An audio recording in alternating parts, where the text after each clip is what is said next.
Hey guys, so due to some medical issues the past week, I wasn't able to get out one of my Christmas favorites, so I wanted to get back on that. And this week I wanted to talk about what the case describes as the ultimate romantic comedy, and that is Love Actually. Now, I'm a sucker for these types of movies, romantic comedies, romance movies, and of course, ensemble casts. I love that type of stuff, and I always will, and this is definitely one of the best. I actually showed my mom this the other day for the first time, and she even loved it as well. Basically, it's set in London and it follows 8 different couples around set around Christmas time and how they interact with each other. And then, of course, at the end, basically everything kind of winds down and they intertwine with each other. And I'm always a sucker for that too. Basically, this one has, just as I said, a great cast. It's got Hugh Grant, Laura Linney, Liam Neeson, Rowan Atkinson, Alan Rickman, Emma Thompson, Keira Knightley, Andrew Lincoln, who will always be weird to me considering he's Rick Grimes and this is his natural accent.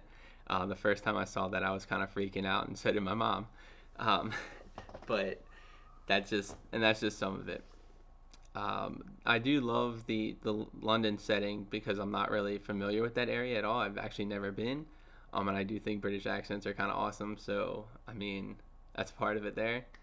The other part of it is just that it's a really good movie.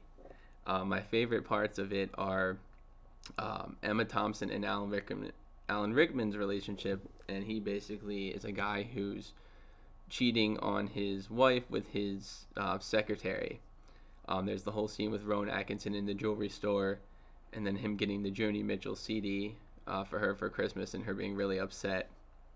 We've got Liam Neeson, whose wife died at the beginning, and then we find out that his stepson Sam is in love with a girl, Joanna, who is moving back to America, who is just staying here.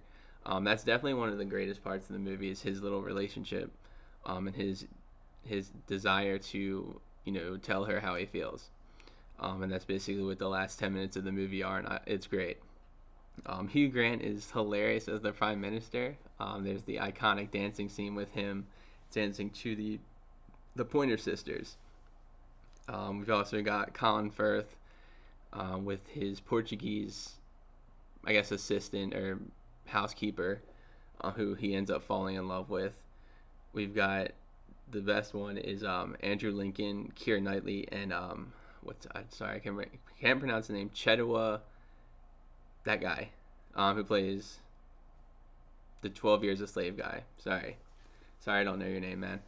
Um, and then the love triangle essentially between him with Mark being in love with his wife, and of course the very iconic scene of Andrew Lincoln holding up the cards, telling her how he feels. Which I want to let you guys decide if that is creepy or it was sweet or both at the same time, because obviously afterwards he knows what he had done and he just leaves it at that.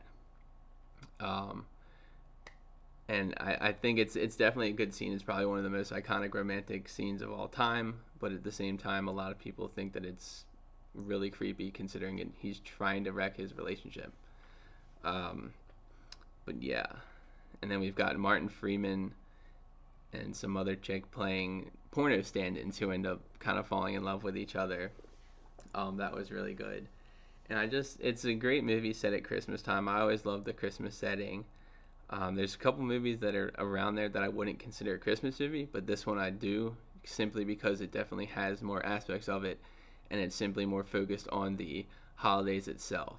But I definitely recommend you guys check this one out if you haven't already. It's definitely known for being a great romantic comedy. I love it. I always will love it, and I think you guys will too. So check it out.